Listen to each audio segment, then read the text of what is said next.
Berkali-kali sudah Jokowi di akhir masa pemerintahannya menyampaikan pernyataan maaf.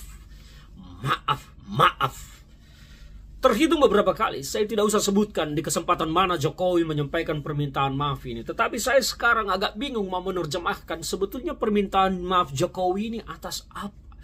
Permintaan maaf atas kegagalan, ketidakmampuan, kesalahan, atau permintaan untuk apa? Tidak jelas. Hanya disebutkan yang merasa kecewa. Artinya Jokowi hanya minta maaf bukan karena merasa salah, merasa gagal, merasa tidak mampu, merasa telah salah, tetapi hanya minta maaf karena masih ada orang yang kecewa terhadap dirinya.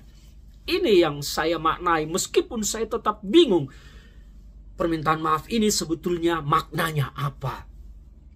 Karena Jokowi tidak pernah menjelaskan secara detail. Misalnya saya gagal mensejahterakan rakyat, saya gagal membangun demokrasi yang benar, saya membangun sebuah Indonesia yang sesuai tujuan cita-cita kemerdekaan, saya gagal sebagai pemimpin, belum mampu membawa Indonesia makmur, adil, sejahtera.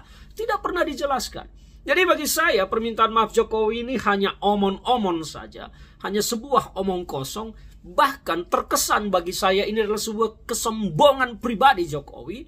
Ya udahlah, minta maaf lah, yang penting membuat orang berusaha melihat dia rendah hati. Karena kadang-kadang kita bisa menerjemahkan orang yang minta maaf meskipun tidak salah, kita menganggapnya sebagai sebuah kerendahan hati, sebuah kedamaian hati. Tetapi saya tidak menemukan itu pada Jokowi. Yang saya temukan permintaan maaf ini adalah justru adalah sebuah kesombongan.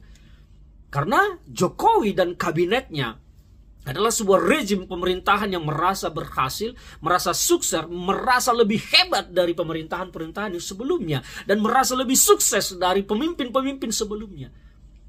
Ini nyata.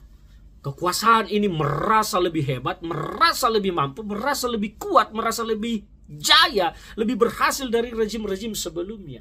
Jadi maka kalau saya memaknai permintaan maaf ini bukanlah sebuah permintaan maaf yang tulus karena telah gagal, telah tidak berhasil mengemban amanah rakyat selama 10 tahun, membawa Indonesia untuk semakin sejahtera. Bahkan kita menyaksikan bagaimana demokrasi, bagaimana hukum, bagaimana semua hak-hak rakyat hampir terabaikan. Jadi sekali lagi saya agak bingung sebetulnya permintaan maaf Jokowi ini posisinya di mana dan sebagai apa, atas apa.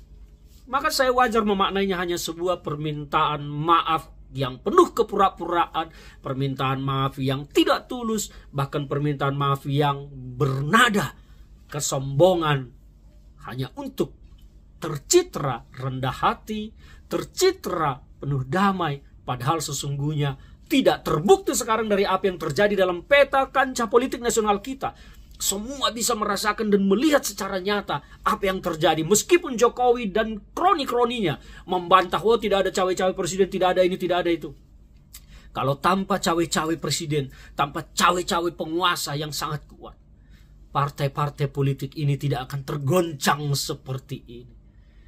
Jadi, Pak Jokowi, saya juga harus mohon maaf kepada Bapak, karena saya harus menilai Bapak menjadi seorang yang tidak jujur dalam permintaan maaf Bapak.